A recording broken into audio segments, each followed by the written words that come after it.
So, one more time. We've already got the quantum running.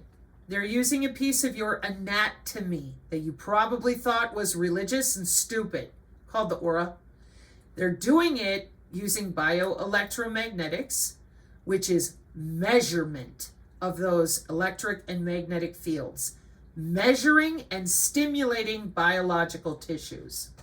They have an algorithm tethered only to you. When you're sitting at a table and your cell phone rings, do your family's cell phones ring too? No? Okay. Same wireless communication. That algorithm is only for your bioelectromagnetic anatomy. Only your biological tissues. Okay? Okay.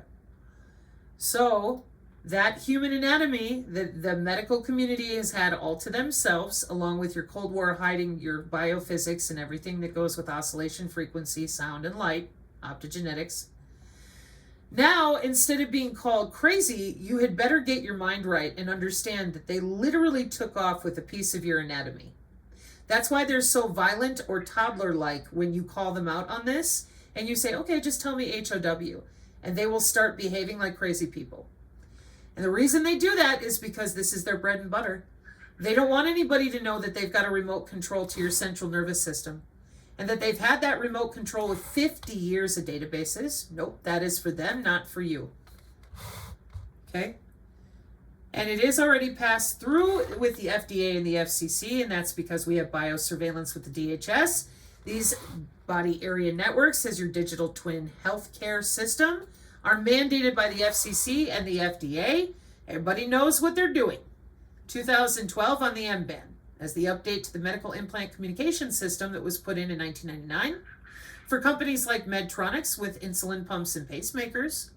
They closed down your Stargate remote viewing in 1995 and opened up the body area networks that went commercial in 2005. That's why sending a drone over your home for vital signs is no big deal. And the quantum mesh networking, that's your smart city initiatives. And as you know, we are rural. We got our Starlink everywhere. We have a gazillion different high altitude platform ways, those are your blimps, of watching you inside your own home. Okay, so here's this city view, all right? You can see all the drones and you can see all the different electrical signals coming off of different types of towers. Yeah, and it's also in your house. Please come into focus. It's also in your house. I'm just trying to find a good picture because these pictures are so convoluted with the software-defined networking and the clouds and all that. But for those of you that are sitting there going, yeah, but what does it have to do with me and my house? Well, that's easy. Human activity recognition radar. Because I told you, they're not just watching the air molecules outside your house. They're watching you in your house. In all the different ways with your sensor system. And people said, oh, it's the phone. And I said, well, could be your health apps with passive radar. It could be the Wi-Fi itself, getting data acquisition. It could be your digital twin reporting back on you with data acquisition using free space optical. That's what this represents down here. And then it could be just non-intrusive human activity recognition by using basic radar. The micro Doppler that you thought was for the weather is actually for watching you in your own home. No, I am not joking. Everything that you sit, stand, or do, say, or breathe, there's your Doppler with your signal processing, your data acquisition, surveillance channel versus reference channel. That's what the feature extraction is for. Anywhere you go and everything you do, your digital twin is a little set of air molecules follows you. We have specialized protocols in the W-band for how you're sitting, standing, etc. Load them into perceptron models. That would be, again, deep learning and feature value extraction to control or augment your behavior with something called the Internet of Behaviors. Welcome to Forbes magazine. It's big money. So in order to do this with everybody all this time, lying about neurolinguistic programming, which is actually natural language processing with these models, they claim that they just got large language models. No, they've had them with MIT a lot longer. They've had them in the 80s and 90s too. They just didn't tell you. That's the difference with research and development with all this stuff, which I thought would be easy with the spy plane explanation, because nobody knew about that plane until it came out and they admitted to it. But for some reason, people cannot put their brain together with this. And I think it's a huge violation of human rights. Yeah, we know, but they've been doing it for over 100 years. And they're getting away with it as simple as I can make this, because I know that to a lot of people, they don't understand that all your biological signals are being fed into a database that someone else can log in and out of your face and your bloodstream. That is what it is. And they're telling you that it's for your health, but you don't know anything about it or how it works or how long they've been doing it. Okay? And that's why I said you need to show your work. You need to show people what you're doing, recording all their biosignals, including their neurons, because they're only worried about you reading their mind. They don't understand that they can be given a disease and have it taken away. We explained that for 2 years on this channel, electronic integrated disease surveillance. But everybody else lied. Other than, of course, the divine lady with the red phone. Molecular communication. And she's the one that recently brought up these graph neural networks that I have to get back to. So you would think that given it's time to talk about this and how y'all are making such big money, watching people when they sleep, when they stretch, when they walk, when they talk, when they have sex, nothing is private. Nothing. Here's a college textbook. Human activity recognition systems based on sensor data using machine learning. Free space optical, the Internet of Space Things. That's using the air molecules to watch you move. And then there's uncooperative human activity recognition radar. Uncooperative. See, that's a little different because it's a radar system to detect and analyze human movements without requiring the human's cooperation or awareness. And so then we're watching more than one body at a time with that same millimeter wave I keep telling you about on the 802.15.4. We have the ultra wideband, tested it out in the senior citizen homes.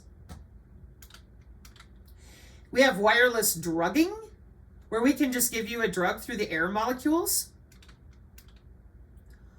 You don't need to have a cell phone. You don't need to have a Fitbit. All we need is air, sound, pressure of your bloodstream. This is for elder care, hardcore, just so we're clear, so that nobody has to go up and talk to or touch the smelly old person.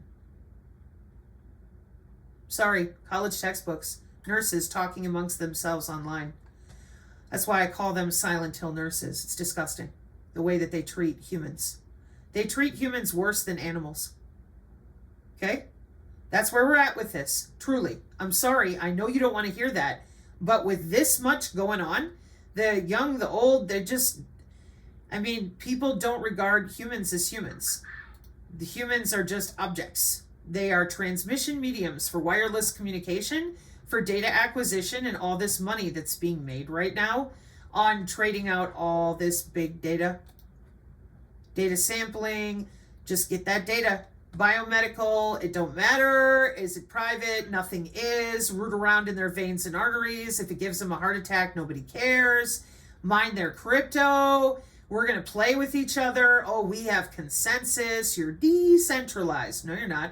You're more available to the mesh networking than ever before, but it's a network topology and you're not from computer networking, so they just lie. They know that you aren't in these industries, and they know that you don't want to believe that standing, turning around, bending, and sitting is going to be in a ResearchGate paper of how to weaponize the radar on humans. Oh.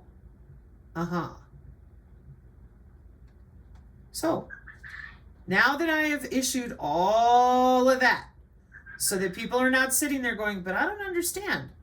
Radar has long range and short range. Radar has multiple middle range and different changes that it goes through to change out the signal. It's called advanced signal processing, okay?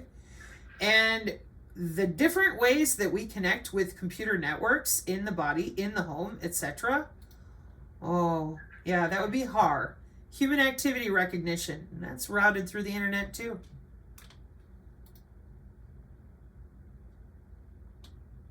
It's called sensing. The air molecules are busy doing jobs. Here's some NATO. If you're still not sure, you're so confused. I wouldn't be. This isn't hard, it's ugly. The Emperor has no biofield. As long as you don't admit to the human anatomy that they're using for all this, nobody's getting out of it anyways, so I don't understand why we're still running around acting like it's little green men. These are jobs. So, with all that being said, and these are jobs, these are jobs, these are jobs. So now you have a bunch of people that are acting like circus clowns, pretending they don't know anything, and now they're just so terrified. Well, these systems have been running since I've been alive. The quantum has been up since 2016 so far from what I'm looking at, although I know it goes before then. They had a bunch of quantum companies around in the 80s. So why all of a sudden are these types coming out going, oh my gosh, they have quantum? Yeah, because it's too late to change anything? Just a thought. Plus, are machines. Google's quantum AI has made a discovery so shocking that physicist Michio Kaku is urging the world to pay attention. In a scary warning, Kaku revealed that this breakthrough could have catastrophic consequences, raising questions about whether humanity is prepared for the power we've unleashed. While the exact details remain tightly guarded, experts are already speculating that this could be one of the most dangerous moments in the history of technology. Has artificial intelligence gone too far? Let's find out. The humble beginnings. The story starts quietly inside a sleek research facility.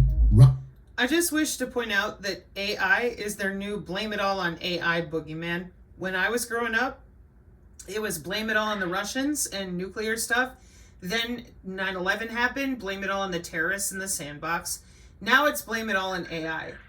Now, anybody with a neuron still firing knows that these people have been doing this themselves. They all work together and they're all in bed together. Did you notice where the money goes? Right. So now it's, oh my gosh, what has the AI done? You mean, what did you do? Because there ain't nothing new under the sun. Everybody who's looking for Illuminati, lizards, and all that, you should really throw that out. Because we need to deal with market share and business and industry first, and then maybe, out from behind Google, a lizard will walk out. But until that happens, we're not even being told what they're doing to our bodies inside our own home. And they're so excited about all these systems, they just scream at you and tell you the planet is dying, shut up and do what they say. That's a problem. It's an intellectual problem, okay? So AI is the new boogeyman. They will blame anything and everything on that. Then what are you going to do? Nerds. Oh, that's right. You're not worried about that because you're under everybody's skin with a button press. Run by Google, where rows of lab benches and futuristic machines set the stage for a kind of revolution many never imagined. It might sound like something out of a movie, but in these halls, engineers and physicists are wrestling with the boundaries of what a computer can do. They aren't playing with typical machines that run on the usual zeros and ones. Instead, they're delving into quantum computing, a domain that behaves in ways most of us can hardly fathom. Years earlier, Google's announcement of its Sycamore chip had made waves in tech circles. People talked excitedly about quantum supremacy, meaning this new hardware could perform some tasks way beyond the reach of even the best supercomputers. Traditional machines might take thousands of years to do what Sycamore could do in minutes or hours. That was the rumor, at least. Experts insisted the demonstration was narrow in scope, but the tantalizing headline made it clear something massive was happening. Soon afterwards, the vision evolved. Researchers began speculating about what might happen if this quantum marvel joined forces with advanced artificial intelligence. Quantum computing is a leap in hardware, they said, and AI is a leap in software. Bringing them together could trigger a dramatic shift. Everyone from software engineers to theoretical physicists was intrigued, but deeper whispers circulated. If quantum computers can operate on the principles that govern the universe, perhaps they can probe the fabric of reality in ways nobody foresaw. Such ideas drew in curious minds from across the globe, including renowned figures like Michio Kaku. He was known for bridging cutting-edge science with the larger public, offering visions of the future that were typically optimistic. At first, he championed the potential of quantum AI, highlighting how it could solve big problems in medicine, clean energy, or cryptography. But the next chapter of his story took a sharp turn. He encountered something in Google's hidden labs that made him look more worried than ever before.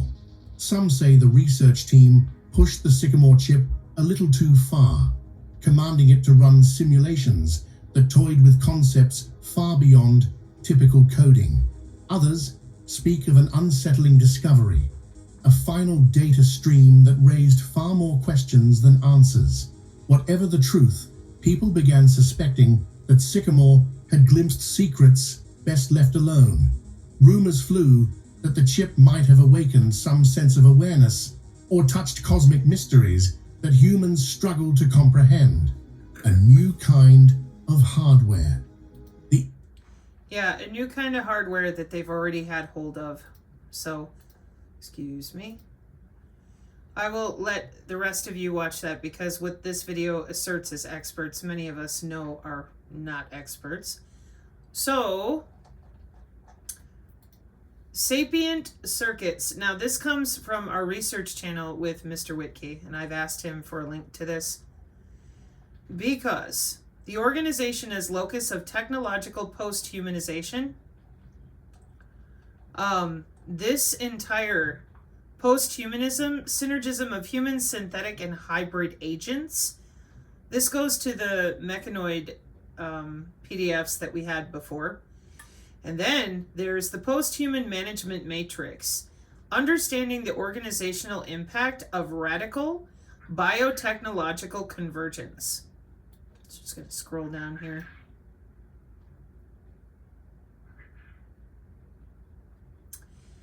Oh, where'd I end up? Part 3. Yeah, the post-human management matrix. Anthropic characteristics. Let me zoom in for you here. Anthropic characteristics constitute that array of traits which throughout history has been possessed by and associated with human beings. These characteristics are reflected in 1. An entity's physical form, 2. Its capacity for and use of intelligence, and 3. Its social interaction with other intelligent agents. Below, we use these 3 perspectives to identify and describe some of the key anthropic characteristics.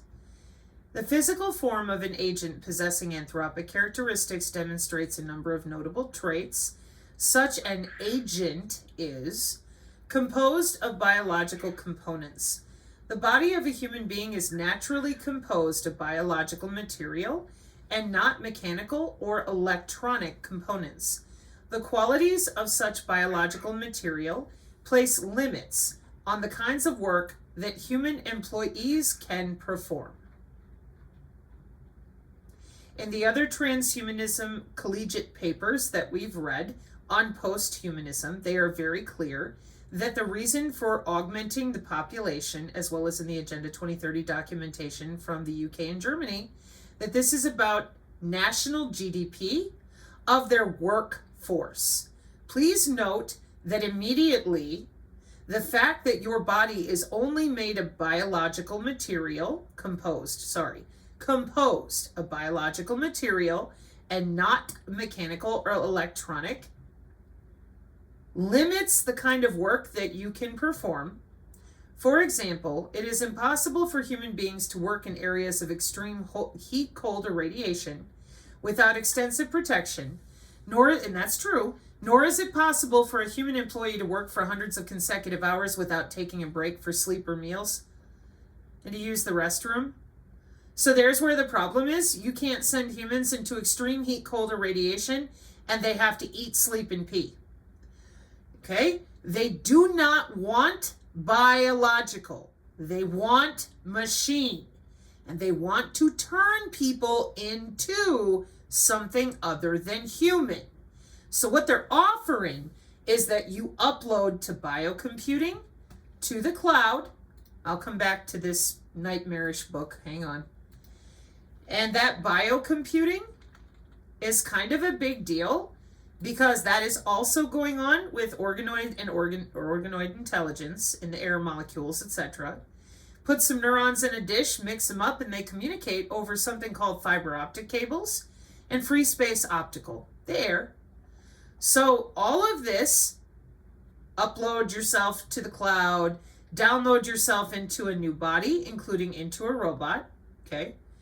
This is transhumanism. And they've prepared our population with the social engineering of there is no biology, nobody is mentally well, every human is so fucked up, we need to fix them. They need to be augmented. And we can't leave their genetics alone. No. We have to control their genetics. We have to control where they come and go, when they're allowed to leave their house. We need to be in control of every cell in their body, watching those cells 24/7, okay? We are the ones who will log in and either heal them or make them sick because we are the ones who are using their anatomy for what? Clearly we have already forgotten. Or we just don't want to talk about it. Are you augmenting humans? Yes.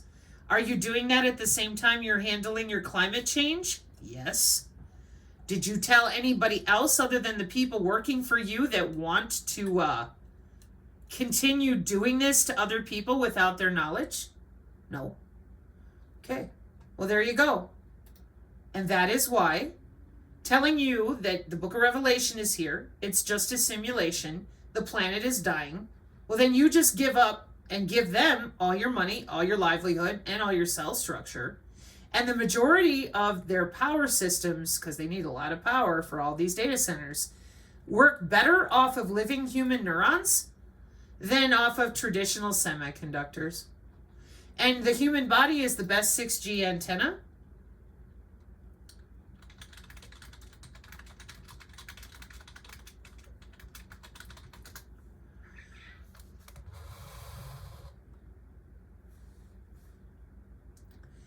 And those of you that are involved with all these jobs and everything else, regardless of what perspective you tell me, Sabrina, what I'm going to ask of you, because I'm a non-invasive N2 survivor, is I'm going to ask you, where did you get the research and development for your human augmentation? You hear that silence? That's what you're going to get. Because they're going to tell you, oh, we don't need to worry about that. Oh, I know. You don't want to talk about the reality of what you're doing here, other than all the wonderfulness about it. Going to conferences and hotels since 2010 to augment yourselves, while the rest of the vaccine injured, the targeted individuals, and throwaway people like me, breeder class destructive testing for human augmentation. Why don't you tell me another one? Tell me that you're a doctor or a nurse that has no idea what biotelemetry is. Why don't you want to talk about where you got all the research and development for what you're doing right now today? Why don't you want to talk about DARPA N3, N2, and how many children died when I was young in the 80s? Why don't you want to talk about all the children that disappeared in white vans when I was in middle school because they could levitate things naturally? Why don't you want to talk about all this organ harvesting, organ trafficking, protein folding in between bodies causing prion problems for 10 years now, plus? Why don't you want to talk about the fact that it's a biocyber interface you're teaching our children how to use? Why is it always some new ghost story? Because the bodies pile up every time they do this. Because they're not using a new technology. They're using your biology, your red blood cells, your bioelectricity, your neurons, your consciousness, your energy, period. And the people that will not talk about this for what it is are so Stockholmed, cowardly, or scared to death, literally, of these people and what they do, they refuse to tell on them. So, So 100 years without the human anatomy that they're using with all these systems. And we're all still sitting here waiting for the exact same people who paid for all this. They paid for this. So did we. To do something different than regenerative medicine, which is life extension technology, because that's what you're looking at. I want to live forever. Upload me to the cloud. Take a bioplasmatic imprint of my biofield. Put me in a glass jar. Upload me to the cloud and download me into a new body. Oh, yeah, that's what they've been busy with at the Marriott. Okay? So we either start talking in real terminology about this human violation in a way that we can actually have the conversation, or every single one of you looking at mitigation and adaptation, you're going to be cock-blocked by the DHS. You do not have bigger access than Space Force and Black Projects above them. That's why I did not go lawfare. That's why I do not get involved with, FOIA-ing people endlessly, etc. I have stayed right there. Because I am very, very clear that these are jobs, and therefore trying to sue somebody to do what? Are we supposed to sue Cambridge and tell them to stop teaching college students? Education. We need humans to get up and stop acting like 2-year-olds and actually communicate and say, okay, this is the way of the future because we've ruined the planet. And then those of us with a brain get to say, whoa, you're using all the sensor systems to load balance the body area networks and every part of the biosphere. You've been doing it since the 50s and 60s. You practiced in Vietnam with the Quartz program, and the rest of the world, they're already in 2045. That's why around in Iraq and China and all over, they're already working with your smart cities and 2030 type of stuff. And in China, they're very honest about brain-computer interface as far as everybody slapping their wearable on to go to work, go to school. For what? To be smarter and faster and directly connected to their IBM agentic AI, kind of like Korea. And the American population is still sitting around talking about little green men and an immaculate constellation, which is completely the fault of the people who've been in charge of all this the entire time. And since we are not those people and we're watching the Doge, etc., I truly hope that this documentation I've laid out for you this morning, along with these 2 video clips, help you, whoever you are, so that you can get a little caught up on where they're really at with remoting right through your blood, bone, and tissue and playing in your veins and arteries. What are we going to do about it? One more time. In the event that you do not want to be augmented, you don't have a lot of options.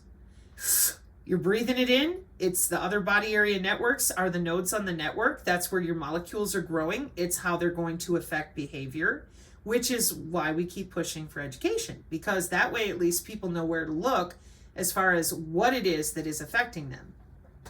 So before I leave off, I do have one other video from Anastasia on Tech, I'm pretty sure. Hang on. Over the past few years, we witnessed an incredible AI revolution, which has been driven by AI chips. In fact, the demand for computing power has never been higher. Meanwhile, the scaling of classical computer chips has slowed. So what's next? While graphene chips, probabilistic computers, and quantum computers are still in the making, light-based computers are already arrived. In this episode, I will break down a new light-based computer chip, which is on its way to data center right now, and I can't be more excited about this. Let me shed some light on it. Photonic computers have been in the making for decades. It all started 60 years ago with the development of optical fiber for communication. And over time, we got excellent at sending information with light. Now, if it works so well, why not to use light for computing? In fact, researchers have been long working on building light-based computers. By now, you've likely heard this idea that light-based computers are faster than digital computers because light is traveling way faster than electrons. Well, it's true and not true at the same time. Let's take any conventional chip, NVIDIA GPU for example. During computation, there is an electron that travels through a copper wire, and this wire acts as a conductor. And this is how it always works. In fact, the problem here is not the speed of electron, but the medium itself, the wire. One light travels at 300,000 kilometers per second. In this case, we are talking about millimeters per second. And again, here it's not a problem because wire is a conductor, so it's full of electrons. So here we can reach speeds way faster than millimeter per second.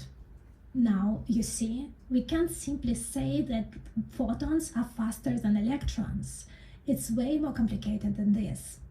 In reality, the real reason why digital computers are slower than light-based computers, because in digital computers we need to switch from 0 to 1, from 1 and 0.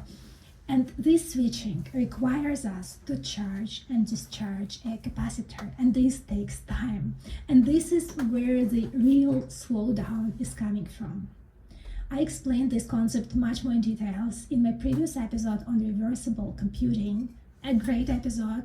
Make sure to subscribe to the channel right now and watch it right after this video. So, by now, we understood that the real slowdown is coming from this switching from charging and discharging a capacitor, which is slow. So that's where the light-based chips save the day, because nothing like this is happening in the photonic world. In photonics, we compute data without stopping it. Basically, we are computing as the data is flying by. And this computation on the fly happening in the range of femtoseconds, which is 1 quadrillion of a second. So it's very fast. The main feature of light is not light at itself, but the main feature of light is that you can realize an analog computer. And this is the difference. It's not so much the light part. When it comes to the math, it's more the analog nature of light that you can natively exploit. It's also why we call it native computing. And the main advantage here is that you can carry out complicated mathematical functions without digitalization.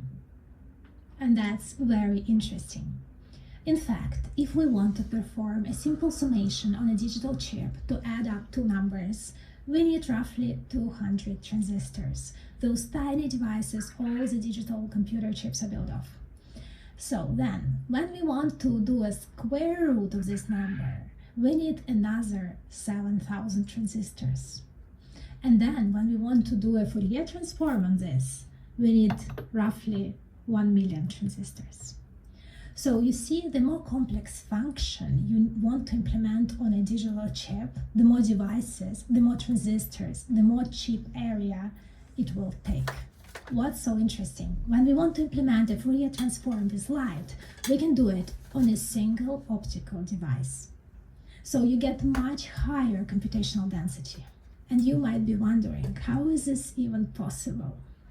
You know, people who are wearing glasses, if you are wearing glasses, you are wearing every day a Fourier transformator on your nose.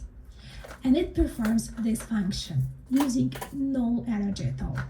Once you understand this, you can use the same principle to implement such complex operations on a light-based chip using special photonic elements. Just think about it. We can replace 1 million devices with just one optical device. And it's passive, so it means light just passing through it, allowing you to do complex math without spending any energy at all. And the same applies for multiply operation, where on a digital chip we need roughly 1500 transistors. On a photonic chip we can do it with just one device. So we get much higher computational density. That's the reason why the interest in light-based chips is growing at light speed. In practice, it took many decades since this concept of computing with light emerged, till the time when we figured out how to actually use it for computing purposes. One of the main challenges is that light is really hard to control. It tends to spread out and scatter, and it has taken industry a really long time. But QAnt has finally built a fully functional, commercial, light-based computer. Their new computer chip is called NPU, Native Processing Unit, and it's powered by light rather than electricity. We are already shipping first service to high-performance computer centers. And we've decided on that the first processor generations are coming on the standard interface of the CMOS world, mainly PCI Express. And what we actually deliver to the customer are fully equipped servers, which are compatible with x86 structures. So in the end, you get a server module, you plug in an Ethernet cable. Okay, so we're 7 minutes or so into a 28-minute Anastasia on Tech video. So they're using light, huh? What does that have to do with the human body? Oh. What are photons? What's a photon? A photon is a... Hang on. What is a photon made of? A photon is not made of anything smaller, as it is considered an elementary particle, the smallest unit of electromagnetic energy. A photon is a tiny particle comprising waves of electromagnetic radiation. This is where you get into the argument of, is it a particle or a wave? Photons, light. An elementary particle of light. Photos, light. Okay? So what do we measure out of human bodies? Biosignals. What are biosignals? Those are the electrical, mechanical, or chemical signals generated by living organisms. Hey, ECG, EEG, and all that. All right? Okay. What is a biophoton? A low-energy photon of light emitted by living organisms, including humans, bacteria, plants. So remember that whole thing that I've been saying this entire time for like 2 hours now, where I'm like, yo, they are extracting cellular data from our body from the inside out. And they've gotten away with it now for a really long time because it's advanced signal processing for 60 years. And their best friends are the Yetis at the hospital who've been helping them do this with biomedical engineering, okay? And they know how to do it wirelessly, and they know how to make a database, and they know how to log in directly to your face. Now, you might be wearing a Fitbit or some other type of wearable that could help them, but they don't need that. They have software, which is why it's so damn dangerous right now with drone warfare, our network-centric warfare doctrine, to keep telling people ghost stories. Now, does it make a little more sense? I'm a doctor, and I have the ability with my mHealth software, Humetrics, whatever, they all have different software, cybersecurity. And I can log into the literal nodes inside your body under your skin. And you thought the heart attack gun could do things. Look at all these messages and metrics and possibilities.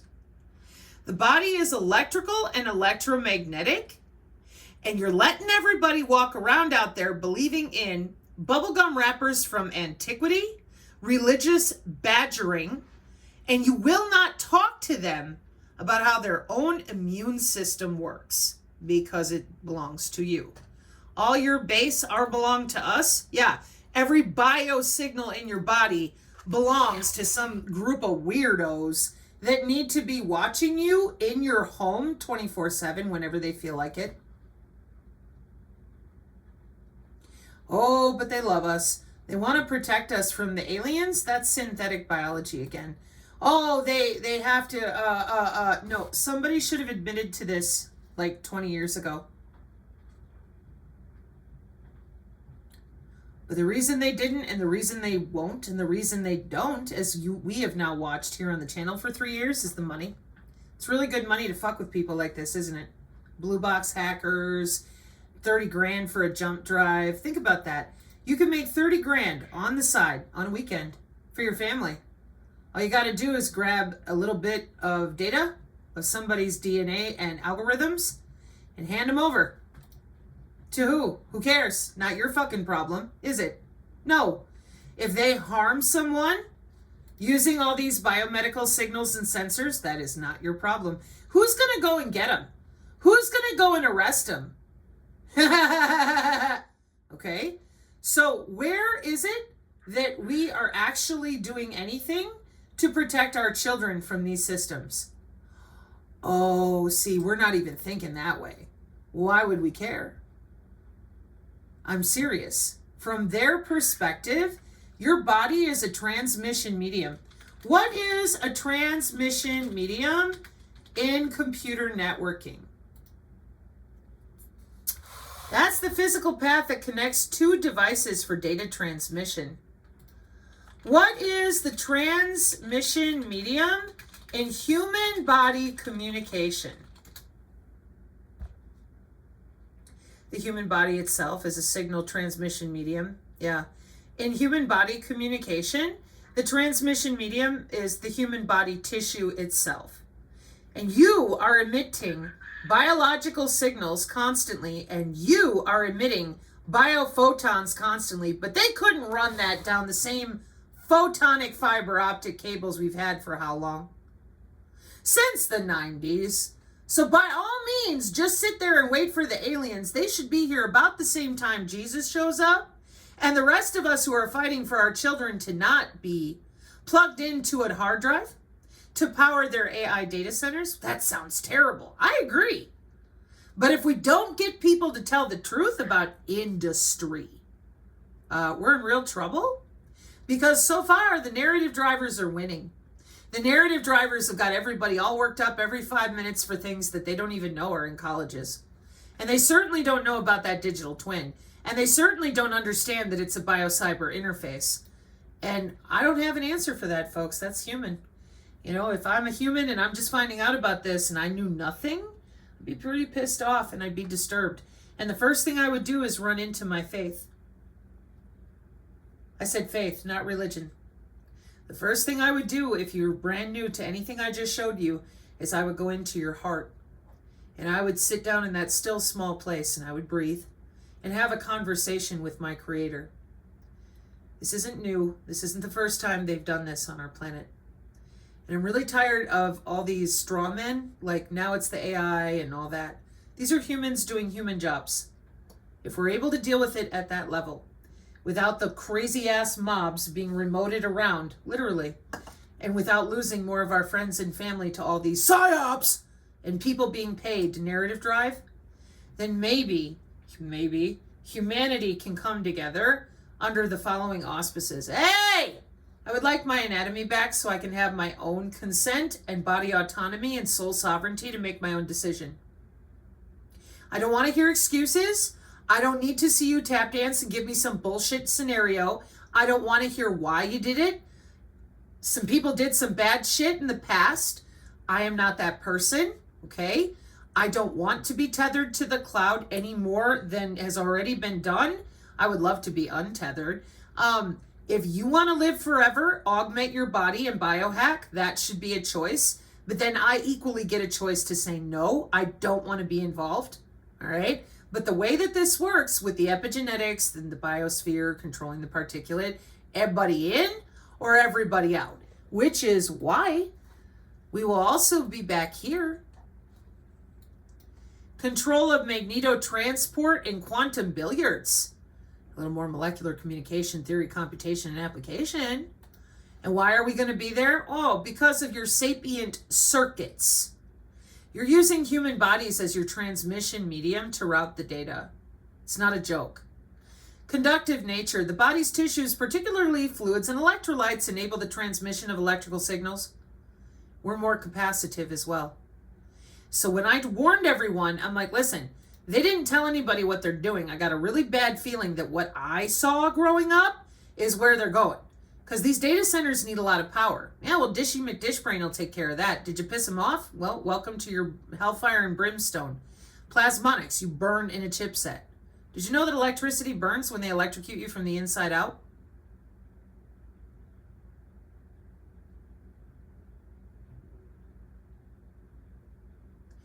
Let me read to you. Maybe you saw it, maybe you didn't. More importantly, they can learn. The first time we encountered the concept was in the Dish Brain project at a university in Australia. In what must have felt like Dr. Frankenstein moment, researchers grew about 800,000 brain cells onto a chip, put it into a simulated environment, and watched this horrific cyborg abomination learn to play Pong within about 5 minutes. The project was quickly funded by the Australian military. And now it's a company. Upload me to the cloud. Remote me harder, Daddy. We don't know why. Why are they doing this? These are your jobs. You guys mandated this worldwide, individually by nation state for national security. It's right there. Human augmentation for good health and well-being, says Cyborg. It also says organ and human body on a chip. But this just happened 5 years ago. Oh, nope. You gave them 20 years to do this and they used our tax dollars to do it.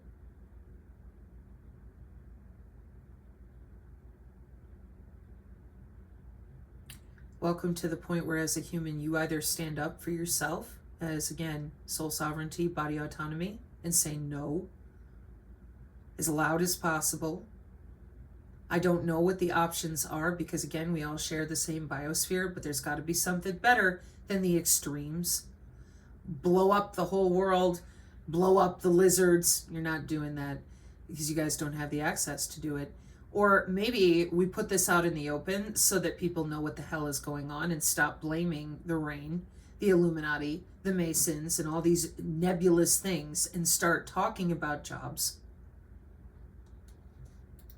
Just a thought. Because you ain't turning it off unless you can hold your breath, turn off your DNA, and shield your skin from air. And even then, start running, but don't breathe. It's pretty ridiculous when you think about it. They've been under the skin down to the bone marrow for 30 years. And it's national security. Then how come nobody knows about it? Well, it's secure. No, I think you've got something else going on here because you're always blaming something new. It's always the terrorists, etc. Have I said it enough? Okay. So for all of you out there, before you go and get afraid, don't be afraid. Be informed. Understand the warfare doctrine of the country you're living in. Understand embedded sensors and systems as best you can. And then start assessing your situational awareness. How many people are you around that are already augmented and using these types of systems? How does it affect you in your health? Does it? Do you even know?